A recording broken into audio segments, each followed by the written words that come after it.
Today, I am deeply honored to welcome my friend to the podcast. This particular episode is very special to me because I got to interview him in the United States during my visit there, and he got to show me, where he calls his home right now. Introduced me to friends and family of his and, showed me around places that we will talk about in the course of this conversation, but it really felt, very, very special. It's very special to me. So I would like to welcome my friend who is a gifted songwriter, acclaimed author, filmmaker, and storyteller whose work has consistently bridged art, faith, and community. From penning heartfelt songs to producing documentaries, hosting beloved podcasts like Empty Stage, Bridges, and Dinner Conversations, and now he's sharing his book, More Than a President, Sundays with Jimmy Carter.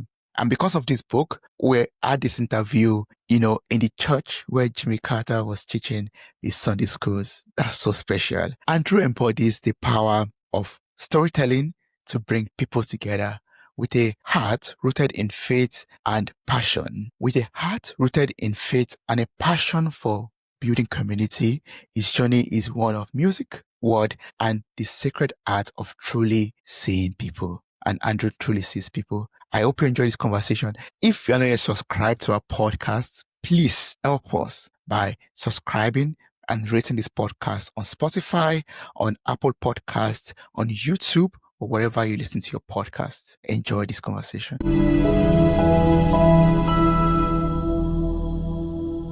How are you doing? I'm all right. Here in Plains, here in my hometown, Yeah. Southwest Georgia. Here in the church, where I go. Where you go every Sunday. Looks like, and it feels a bit different being there, listening to the American accent and then trying to understand what people are saying and all of that. But it has been, I would say, I've learned a lot, and thanks to you, also met a lot of people and been able to talk with a lot of people also. But you were born and raised, in the South of America, right? Yes, in Texas. So, which some people consider the South, some people consider the West. It depends. Texas is a big state. So it covers a lot of territory. And where I grew up was just west of a town called Fort Worth, which is a very cattle ranching, historically cowboy, kind of town. And so I grew up kind of on the beginning of the plateau of West Texas, which is very dry and very arid and that kind of Western vibe. So it wasn't until I went to college in Nashville, Tennessee, which is a part of the colonial South, is what I call that, that I realized I hadn't really grown up in the South. And then I lived in Nashville as a songwriter, as a musician for all of my adult life until a couple of years ago. And then I moved to Plains, Georgia. Of course, we'll probably talk about how I got here, but this is the deep South. This is what we call the deep South. Southern Louisiana and Mississippi and Alabama and Georgia, that's the deep South. And so it's a very welcoming culture, as well as it has a lot of history, division, especially in racial relationships between Black and white people, which of course goes back hundreds of years to the slave trade in America. And so it has a kind of what I call like a bit of a hauntedness to it that is really charming as well, in the sense of it has a rich, deep history, and it has a struggle through that history, and it is still struggling through that history. And I think the people are doing it together, or they're living the same experience. Doesn't mean everyone is always having the same experience. Some are better than others, et cetera. But all that to say, it gives the Deep South, which is also agricultural land, lots of space. You've seen it. There's not a lot. We have 500 something people here in Plains, and the next town over may have 1,000, that kind of thing. So it's very folksy. And I told you we had the Peanut Festival this past weekend, which draws in thousands of people. It's an annual festival. And I think some of us were teasing you that, that happens. That's every weekend in Plains, which is not. Many weekends in Plains, it's a trickle of a few dozen people. But anyway, so I like the spaciousness. I like the quietness. I like a bit of the hallowedness of the struggle of people trying to do life together. Yeah, that's awesome. You talked about this struggle, and I was opportune to watch your documentary, Plain Spoken. And I, witnessed that struggle, between the Black and the white I love what one of the ladies said. She said, "They are not racists, basically. Yeah, we're all cousins." That struggle and, how Jimmy Carter, helped to, eliminate a lot of the struggle, I find it very intriguing, very inspiring, basically. But I won't us to talk about that yet. I would like us to talk about you. And, you know, when going through the application, I found out that you describe your life work as storytelling through music, through songs, through books.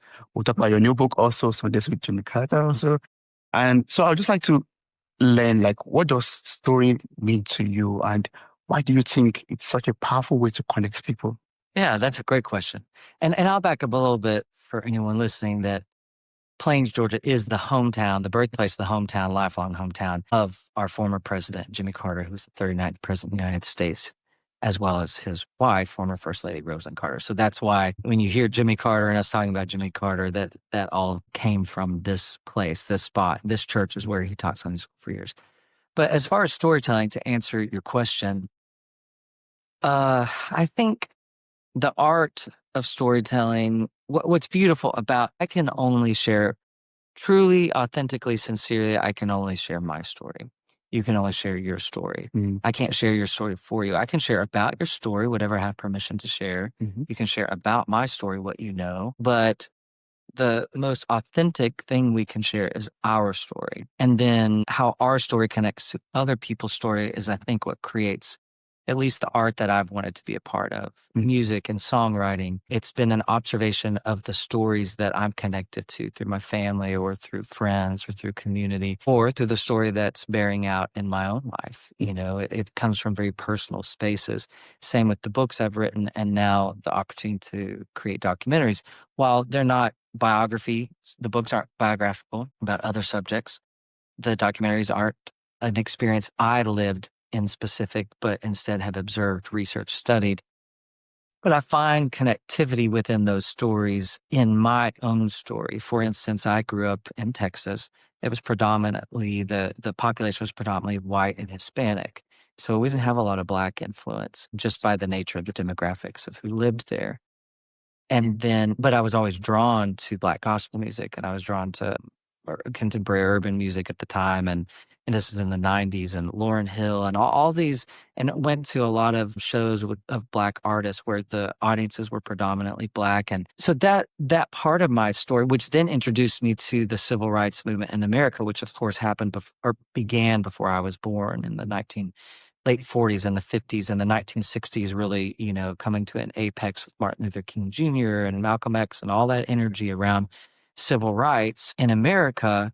Well, then I began to study that and became really interested in the relationship between white and Black people in America. So when I told the story of Plain Spoken, which is about race relationships in the Deep South, set in Plains, Georgia, involving Jimmy and Rosalind Carter, that was just a ton of my influences coming together that gave me maybe the credit to tell that story because I had been interested in the journey of Black and white people and also not just interested from afar, but in my own relationships with Black people, trying to understand a different perspective than my own. And then Jimmy and Rosalind have been heroes of mine for years, the way they've interacted in the world, the way they have shaped their work until the days they died, inspired by their attempt to follow Jesus. Well, I attempt to follow Jesus. And so that's part of my story. And then it all connects. So storytelling is powerful too, because it's not always about opinion. It's about observing someone's experience and then sharing that experience. So I can't tell you what your experience is. I can't tell you what your opinion is. You have to share with me. And so storytelling gives us like a more of a safe spot, a sanctuary to express things in a way where we can have conversation, where we can talk it out. Rather than, like, I don't think posting on Facebook is a form of storytelling. Now, maybe you can share, people share beautiful posts that are like writing a poem or a book or whatever. So I'm not trying to overgeneralize, but it's not in the art of conversation. Facebook is not a storytelling platform. But in the stories we can share through music and through books and film from me, for others, that's going to be through their work in the community, through their pastoring a church, whatever that is. It's the opportunity to be able to share space with other people, but for the purpose of listening and understanding and observing, not just telling. It's sharing. Sharing. Yes. Yeah.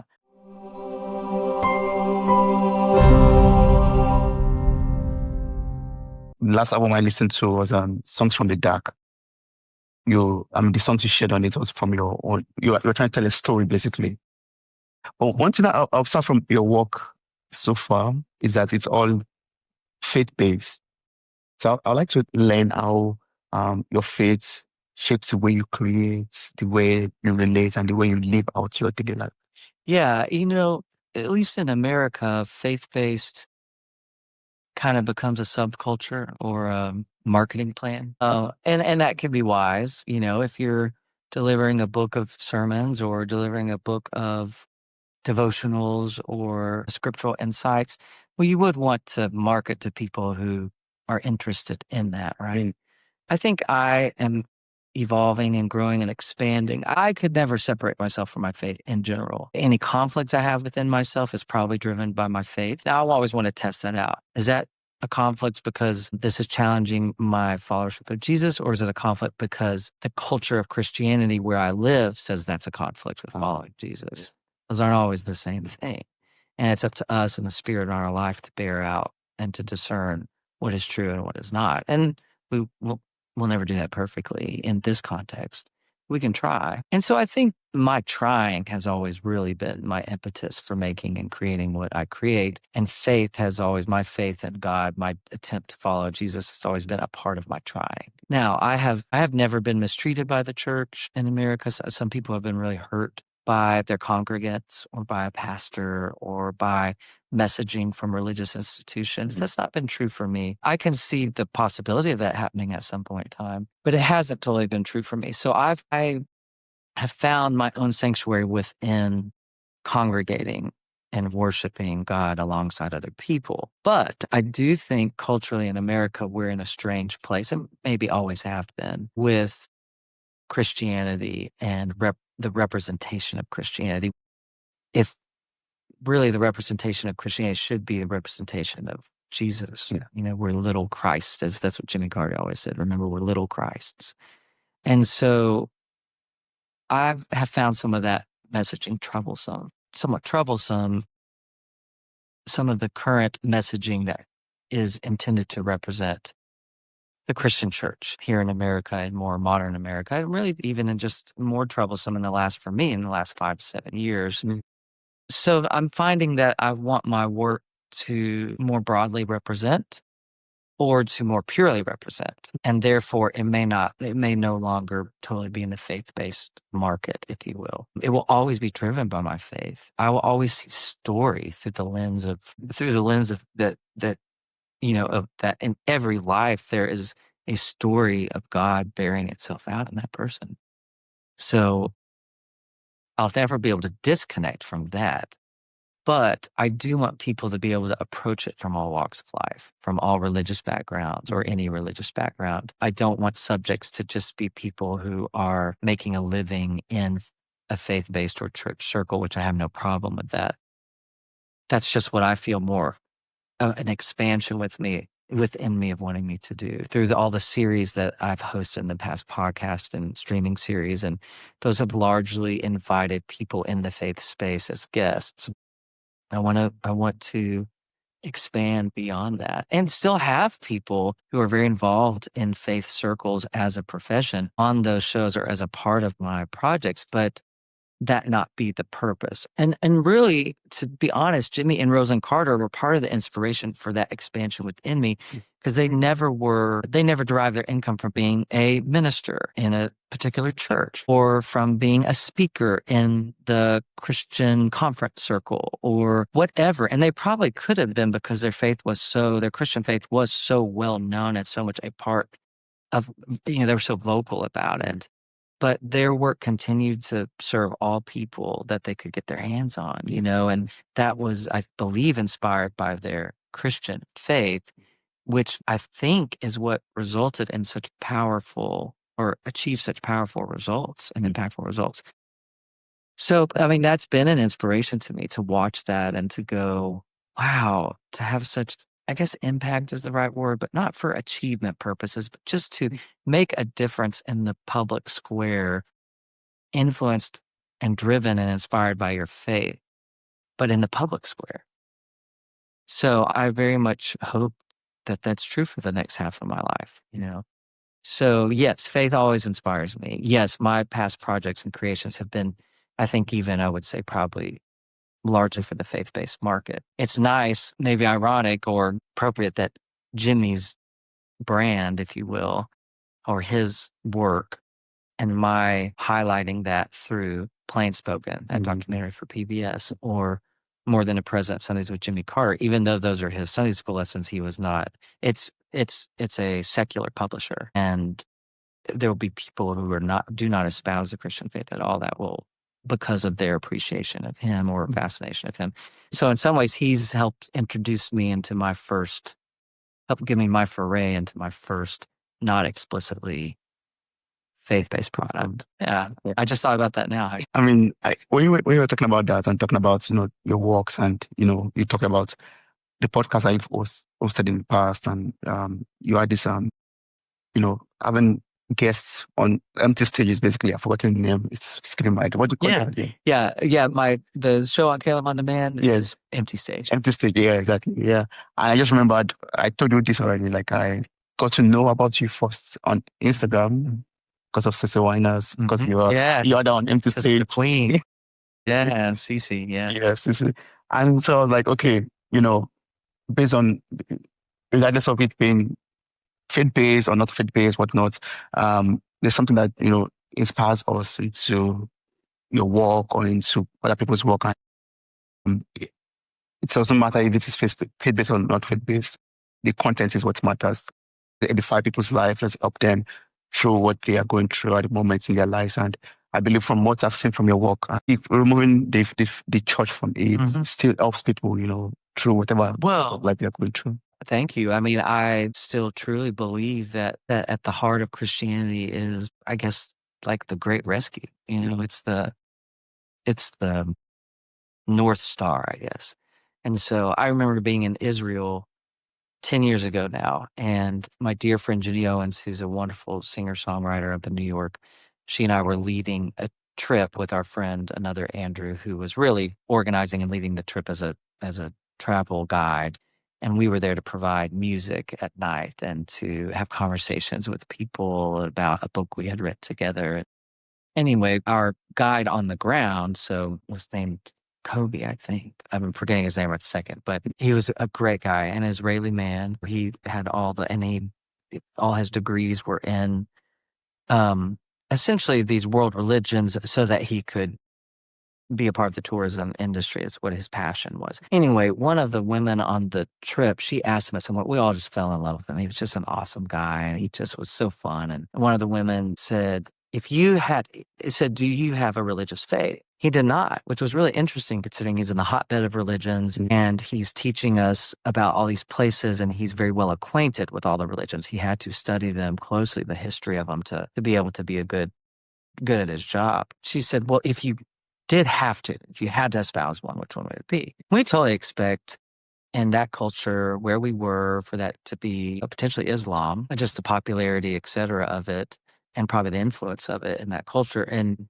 he said it'd be Christianity. And we were like, really? And to a bunch of Americans, we thought that this is different. And she said, why? And he said, from my kind of academic approach to the religions, if you take everything away, he said, people will always take aspects of religion and twist and contort them for control, for manipulation. That's not just true of Christianity. That's true in every religion. People use religion, human beings, in their unhealth, use religion to control, oppress, whatever.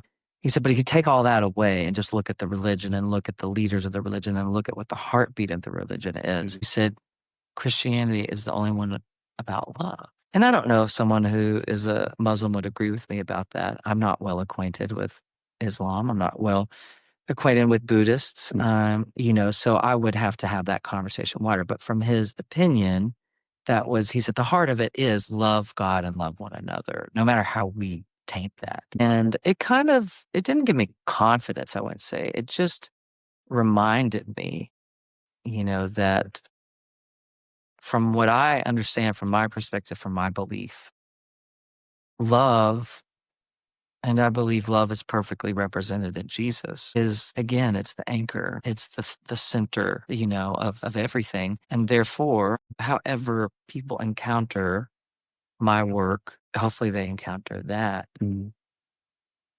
regardless of who I'm talking to and what I'm talking to them about. So you're right. The content is the point, and no matter where I go with that, no matter what place I'm in or who I'm with, that content will naturally come out of me, I think. God's love, yeah. Yeah.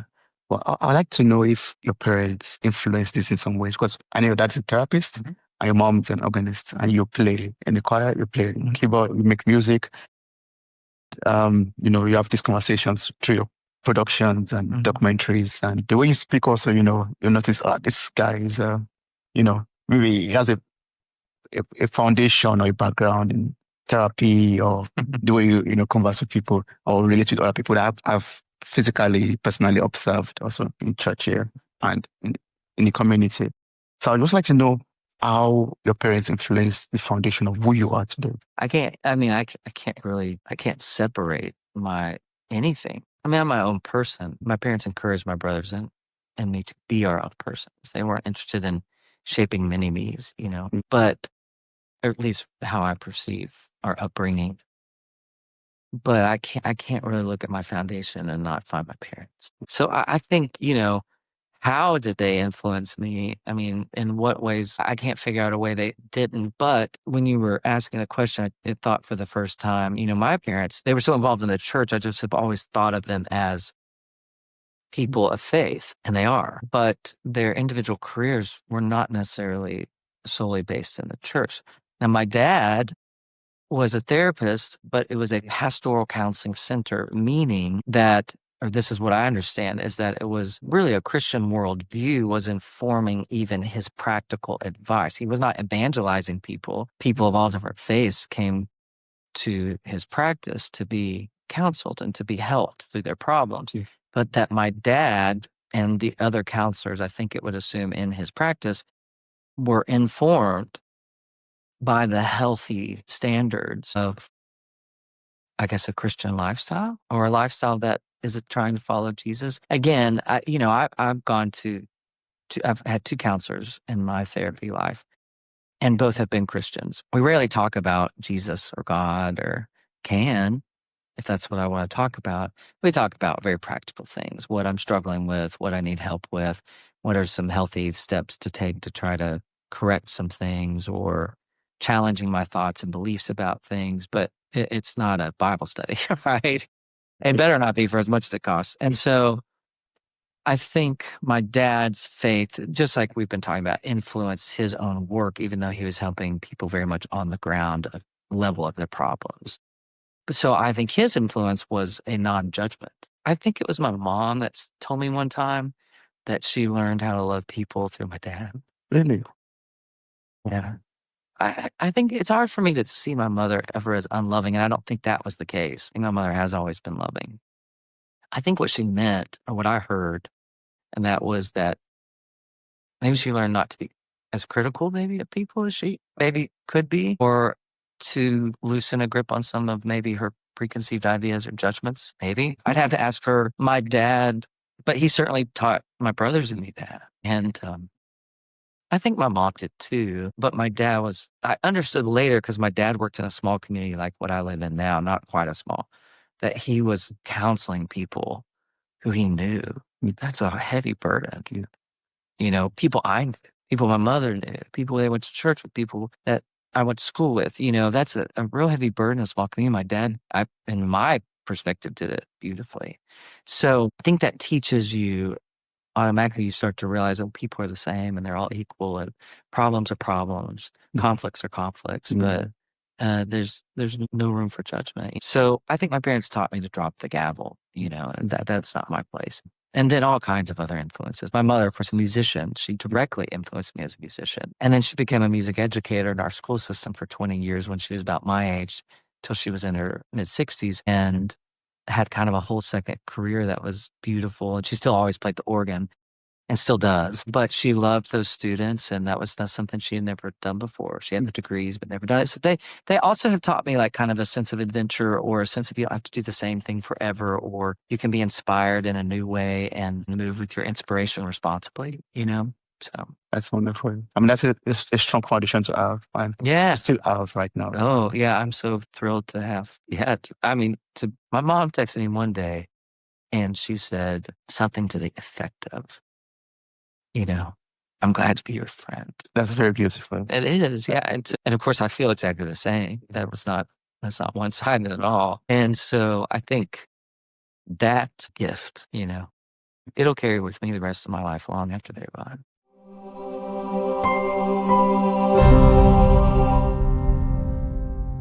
I wanted to ask that question because, getting to know you so far, I know how important your parents are to you. And from what we've shared so far, how you converse with them, discuss with them, and, spending time with them. And you've been like friends, I find that very, very wonderful. And, them doing what they do right now and you doing what you're doing right now. I was seeing like very, very, I was seeing like thick lines basically, or connections basically in what you do and what they have been doing so far. So that's why I wanted to find out what that was like, being their child or be their friend right now. So I'd like to also go back a little bit to Plain Spoken.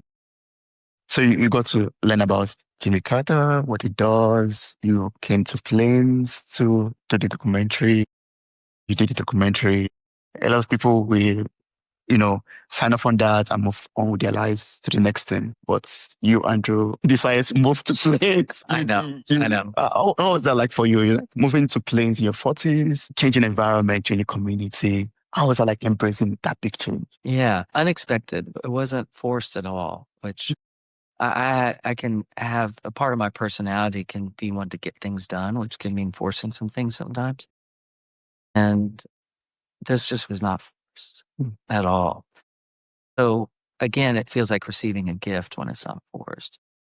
And I was, we filmed for a couple years at least. I've researched before that even, I'd been in town before that. But when we started filming in 2020 through 2022, when we got done filming, I realized I would miss my friends, my new friends in Plains. And it didn't feel like new friends at all. Felt like we had always known each other, at least to me. And so I started looking. There was a little small house for sale here. And I thought I would just I was able to afford it and thought I could just redo it slowly. It was an older house and have a place I could come anytime I wanted. I could be in Plains whenever I wanted. And other people could use it too. I love people in and out of my house. So I did that for a couple of years. And then my friends in my community and family in Nashville, where I've lived, where I thought I would live till the day I died, they're the ones I said, why don't you experiment with living in Plains for a year? They could just see it in me. And I wasn't wanting to leave Plains, at least as far as leaving home. And I tested out for a year, rented my place out in Tennessee, so I couldn't go back. And like 2 or 3 months into that situation, I was like, well, yeah, and so when my tenant's lease was up, I sold that house and moved down here permanently and became a Georgian. And yeah, there's always a little fear in it that it's fear of myself. It's not fear of anybody here in Plains, or it's fear of me not knowing myself enough. Am I making the right decision? Am I going to get, I've never felt that way. I never felt, oh my goodness, did I do the wrong thing? I mean, it's a significant difference coming from Nashville's a very metropolitan city now to a town of 500 something people. But I have felt more myself, more connected with myself. And I think that goes back to my upbringing and all that. Now, I am starting another documentary in January. Yeah. And a lot of my friends have said, we're just going to move there. But it's in Baltimore. It's around Rockville, Maryland is what it's based out of. I'm not moving to Maryland. And I don't think that. I think this was just a combination of people and place we find our souls are at rest. He said, we only find that if we're lucky a couple times in life. When we find it, we must go. So yeah, I had to go. And I hope they'll receive me for as the rest of my life. I hope I do. These people feel like family, this community. So I know I will make mistakes, and I know I will hurt somebody at some point, and will be hurt myself by somebody. That's all a part of relationship. I just hope I do them proud.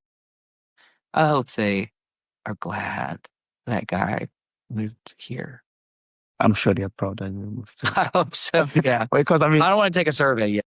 I've been here since I mean we're recording on Monday. It's Monday, and I've been here since Friday. Everyone's just like saying Andrew this, Andrew that, and Andrew Greer.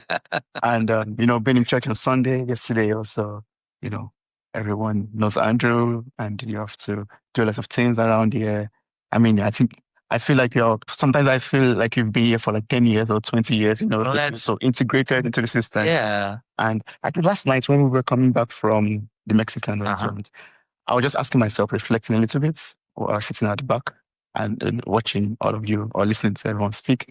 And I was like, I think I kind of understand why Andrew moved here right now, because the warmth you feel from the people, like they don't let you feel like you are not from the community, or they don't even. For me, my skin color, nothing like it, nothing. We went to a Mexican restaurant, a group of, I think we were 6 of us, Yeah. and I was the only black person, and I didn't feel out of place for any reason. Just the warmth you feel like from the people, the love, and you feel that love from them. I think Yes, what you feel is what I feel.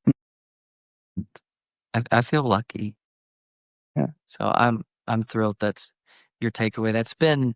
I love having people visit, and people from different walks of my life love coming to visit. It's just such a unique place. And it's been cool to see. It's been cool to see my friends here in action. The same way they invited me in, I see them inviting my friends, and it just makes me so happy. Yeah, it's a big gift. So it's not something you get everywhere in the world. I would agree. So I'd like us to talk about your book, More Than a President, the latest book. And, it covers the Sunday school sermons from Jimmy Carter, President Jimmy Carter. So I'd just like you to, tell us about the inspiration behind you, doing the research, doing the work, to put everything in the book. What can we learn from I'll combine it also with plain spoken.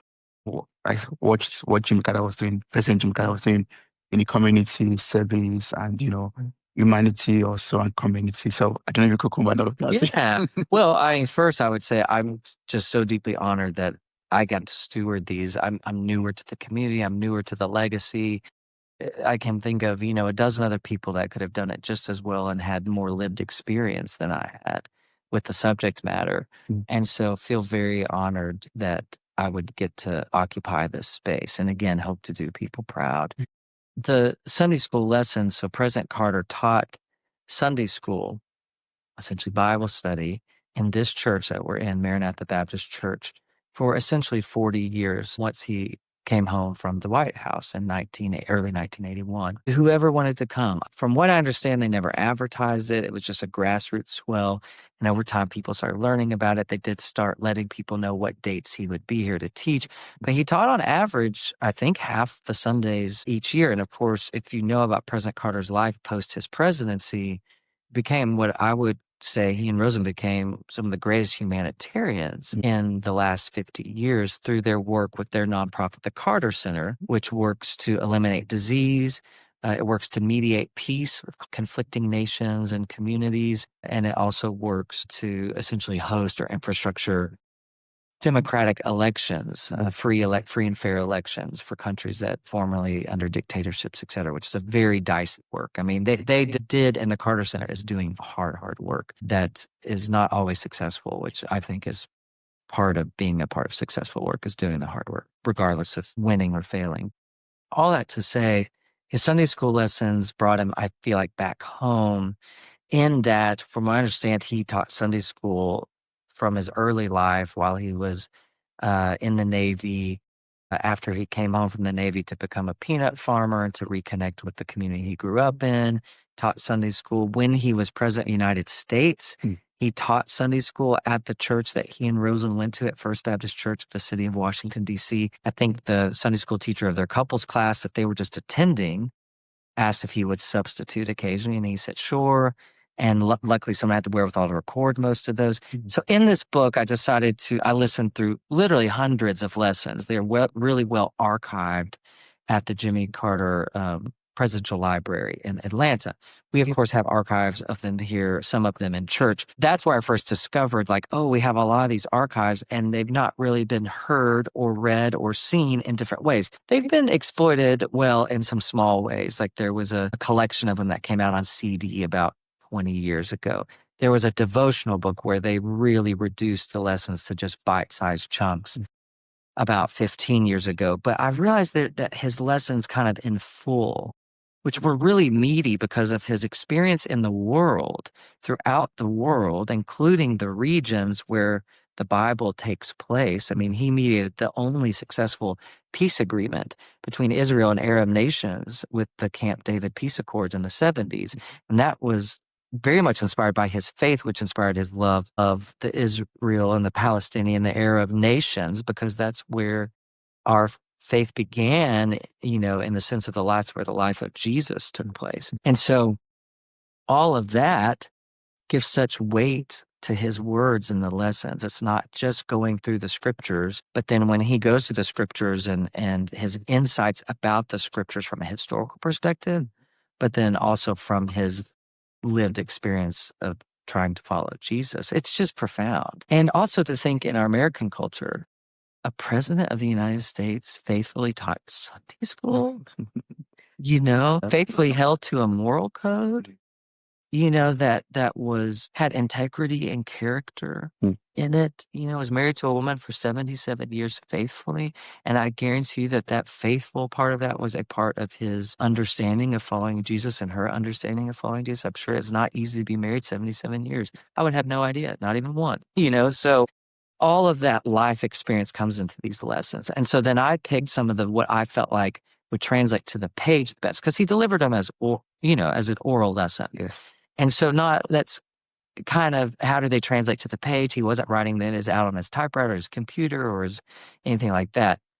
So I picked what I felt like were the best couple in the 1970s, 80s, 90s, 2000s, 2010s, and then the last year was 2019 that he taught. And so it's a collection, and you see some of his own evolution and his spiritual beliefs and thoughts and perspectives and understandings. But we tried hard, the publisher and I, not to over-edit them.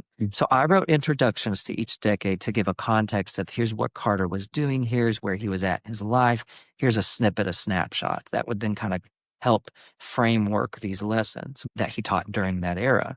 But then he asked for lots of feedback from the congregation. He expected them to respond from the pews. They were not rhetorical questions. So we really wanted to include all of that, which creates a book that's not as simply or even refined in its appearance, in that it's here's a nice paragraph, here's a nice paragraph, here's a nice paragraph, here's a break, here's a nice. It really is him dialoguing with the people in the room, thinking through his thoughts as he is teaching the lesson, which is what a good Sunday school or any educator does, is he thinks through it and he listens to the responses of his class. And so you get all of that in it. And it was really hard for me. I'm a little bit perfectionist with words. I really like things to lay out on the page really beautifully. And I think in the end it does lay out beautifully. But my publisher was like, let it breathe. He said, let it live. His words in this way. It's okay if he said a kind of slang word, like an appropriate slang word, like a y'all or instead of have to, got to, kind of thing. That's okay. That's him speaking just to people conversationally. So what you get is these conversations that President Carter was having with his class members over 40 years or more. And anyway, I'm just floored that they're there. It's his first words to be published posthumously. He passed away last December. Yeah. And he wrote very prolifically in his lifetime. So to also get to steward a book of his words, I don't know. It feels like, in a lot of ways, I don't know that I even know it's true yet. It still feels too good to be true. So I hope it's not. I hope I don't wake up. Yeah. So I guess it's a wonderful thing to be able to be in that position, to place everything in the book for people to read, to experience also through the pages of the book also. Yeah. I was flipping through the book, I think some days ago. I think twice now already, flipping through the book. Big book actually, filled with a lot of messages that one could also apply to one's personal life, And what you said about him engaging the congregation reminded me of what I saw when watching the documentary, Plain Spoken. Kim was making a comment about, so whenever she takes the Sunday school, when he's not taking Sunday school, she's always like looking forward to his, feedback. Yeah. Or criticism. And this particular time, she said um, President Carter called her, but she was not available. She was busy with some other things. Then I think he sent a text and said, please, whenever you are taking Sunday school, I'm paraphrasing right now, ensure that the congregation gets a microphone, basically. And, I just remember that right now because you said he really engaged the congregation. So it was important for him for President Carter to get the feedback of the congregation, make them feel heard. To listen to them also, and not just listen to them, but to make them very audible as much as possible. Yeah, to get what are your thoughts, or to be open to new ideas. Yeah. One of our assistant director and director of photography for the film for Plain Spoken has his seminary degree and really loves scripture. And so we agreed that I would lead worship on Sundays to give the musicians here Sunday off. This was before I lived here and was a member here. And he agreed to teach Sunday school for Kim, so she wouldn't have to teach at that time. President Carter and Mrs. Carter were still very much attending, but they were in their later years of their life, and Kim was teaching most Sundays. And so Chris taught, and he taught, I don't remember what the scripture passage was, and he taught on, but President Carter was talking to him afterwards about how he had gained some new insights from Chris's teaching and his understanding of it. And I thought, how cool this man at 96, 97, still interested, in someone. You could easily be dismissive at that age of life and experience and go, what does a 30-something know about the Bible compared to me, But instead go, I still have things to learn, ways to grow. He often said in his lessons, stretch your mind. He felt like the opportunity of following Jesus and then applying scripture to our lives or understanding scripture as we get to know Jesus through scripture, that it was to stretch our minds, stretch our hearts, challenge our preconceived ideas and beliefs. And I think God being big and mystical, he's a mystery and he's eternal. And we are too, but to think that we'll never get to the bottom of him, I think that's what President Carter did well from my own intake. His lessons was saying stretch. And really, I don't think we can ever stretch wide enough. God's too big. That's too big, yeah. Yeah. And I think that's for me, from my understanding right now, from people that are great, people that have achieved so much in their lives, I believe they embrace the fact that we are not perfect and we are all work in progress. And no matter how much they know, how much they've accumulated in life in terms of knowledge, there's always more to learn. There's always more to explore. There's always the opportunity to unlearn, to relearn, and to learn new things. Yes. Yeah. Oh, what a beautiful thing. Yes. It's attractive, That makes life beautiful. Yes. Yeah. So what would you say is the core message you want people to take from this book when they pick up more than a president? Would they learn how to become a president, or what do you want to lead Sunday schools? No, neither. I hope the takeaway is a couple of the themes that seem to resonate throughout his teaching, even as he evolved or expanded in some of his understanding of different parts of the Bible. I think the theme was always, I had two takeaways. And one is truly love your neighbor, which means to see them as equals, to uphold them as equals, to the rights of humans or the rights of everybody, not just ourselves. And so love, that real true Jesus-like love, which is service-oriented. So I think you see a lot of that in his lessons as a takeaway, but also a real lack of judgment or a desire to set our judgments aside. There's a couple lessons that I included from Jonah when he went all the way through Jonah, which is only 4 chapters. But, it was kind of either I'd forgotten or came back to remembering that Jonah did not want to deliver an opportunity for repentance and connection with God to a people he did not like. He did not feel were worthy of God's second chances, essentially. That was only for his people. That was only for God's chosen people. That was only for the Hebrew people, the Israelis, And so Israelites. So I loved when he probed that message to go, all of us will struggle with our biases, our prejudices. We will think God reserves his best for me who is worthy and that someone else is not as worthy of that same redemptive love, compassion, mercy, grace. And yet we will be called to deliver it sometimes to the same people who are enemies. I think there was a fear of the Ninevites of being enemies of the Israelites, which at times they were throughout history. So I guess I get it. To some degree, I'm like, well, okay, maybe he's just being protective of his people, of his identity. God is very specific in what he asked. Therefore, he was prioritizing maybe his protection, his entitlement over God's call. And I think about we as Americans and then Christians in America. Do we want to protect our way of life at all cost? And is that numbing or muting the call of God maybe to set the table with Jesus in the presence of my enemies? That's a deep word. Yeah. So I think President Carter really seems through his lessons, and I think his life, wanted to be a part of setting that table, setting a place at the table for others in the example of Jesus.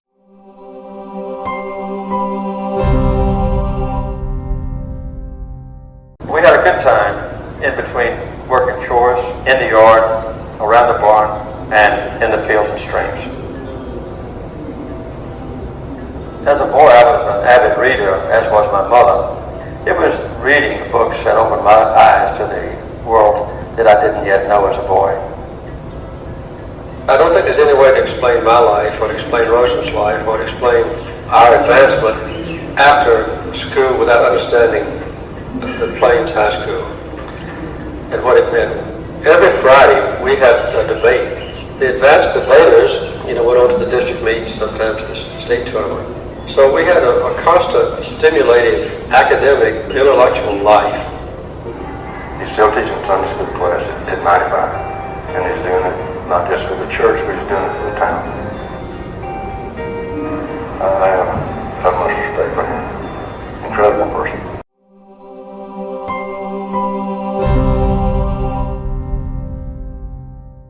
One thing I find very inspiring about his life is, in the church, you involved everyone. And I guess a lot of people see that in your book, also from the sermons that you preached during the Sunday schools. And from the video, from documentary, Glenn spoken also, you see that he was invited. Even the pastor at the moment was a black pastor. I found out very, very, outstanding, And also what he did in the community of integrating the black community and the white community. I would like everyone to get the book, to read the book, but also understand that the 39th president of the United States, President Jimmy Carter, was not just a Christian in church and something else outside, but he lived actually what he preached and during the Sunday schools also. Like he really, and I think that's one thing I want for my own life, to learn more from. Not just to read the Bible and understand the Bible and try to be what is in the Bible, but also to, in my outside world, be that also, apply the words of the Bible into my everyday life also. Yeah. Yeah. No matter how difficult it might be, to be, much more loving, much more inviting, embracing people around me, trying to fight for changes in the community, trying to see how I could spread more of God's love, around me. Yeah, and that no matter what positions we hold, we're never above or exempt from serving others and testing our own thoughts, our own intentions, out of humility and service to others. I think that is one of the beautiful portraits of President Carter, is that he did at one time, arguably hold the most powerful position in the world, and yet continued to weigh and test and his own heart, his own motives, to humble himself before others. Mm-hmm. It's a wonderful example to see another human being do that, who has achieved the heights of success in human, man-made terms. But it goes back to, the example of Jesus is he emptied himself, right? So I guess that's our ultimate calling. Sure. So, Andrew, from your music and documentaries and work that you do out there, what would you want the listeners, to hold on to, basically, from everything that you're doing? I think the same thing we just discussed about from the More Than a President book and from the lessons, that we can't get to the bottom of God. So our eternal opportunity is to just get to know more and more and more, and to then embody more and more and more, and I think that'll, get us back to the Eden we were created to be in. So I hope my work has like tastes of, I guess, of how it was all supposed to be, and like, even if it's a portrait of the struggle to get there. that there's something holy in that for us humans to struggle through, press on, press forward, move through. And yeah, so I think that would be beautiful if people were like, I think I saw in that a sign of who we can be. And that would be a good thing. A good thing, yeah.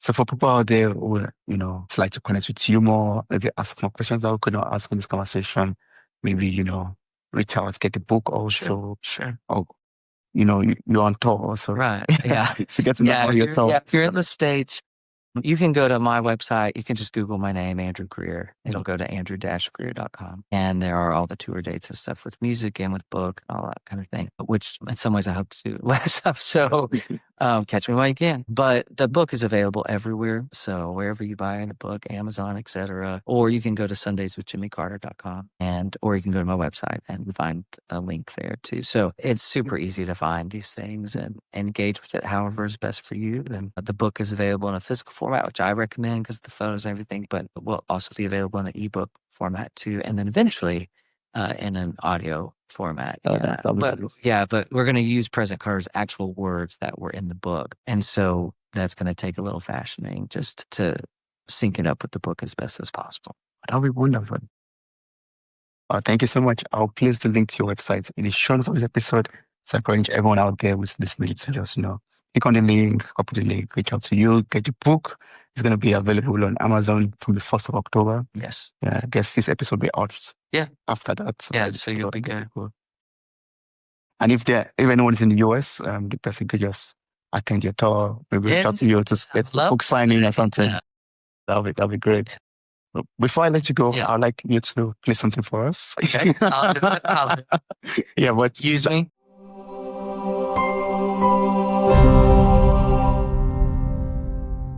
Lay me down in the redder clay, 'neath the arm of Mary's song. Hear that train car roll and moan along the lines in the fields of home. The ease and bend of a stitch and dim hands along the wither of my old friend. Every trot and lope, every step he knows, young and free in the fields of home. Let the day fade out on me, to the night spill all my dreams. In this earth rest these bones, lay me down in the fields of home.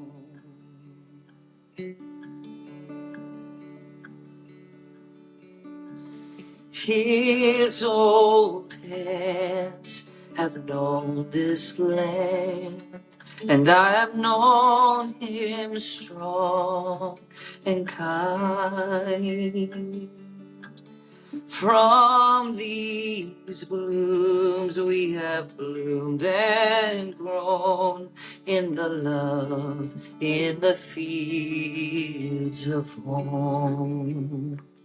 Let the day fade out on me, to the night spill all my dreams. In this earth rest these bones, lay me down in the fields of home.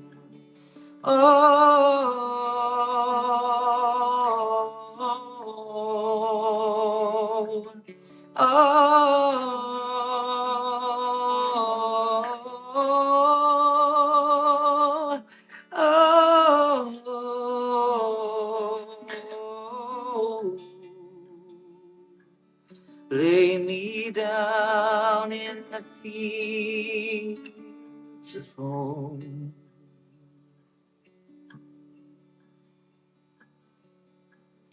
If I go before I wake, let the ground here sing my memory.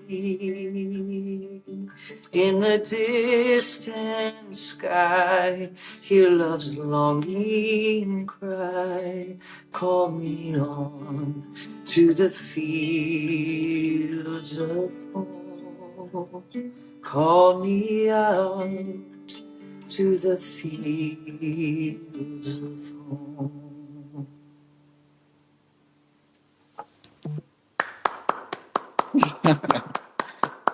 So, thank you so much. I hope you want them to hear you clapping. Yeah, let's.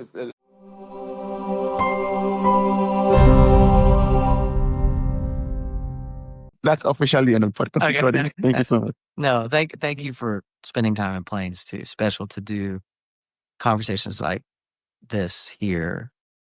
Every time I had the opportunity to speak with President Carter, and I think this is the tone of the people here too, and it's now my tone too. He would always say, "You're always welcome," and that's true for you too. Thank you so much. Thank you.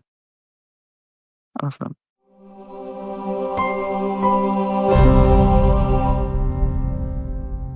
Thank you very much.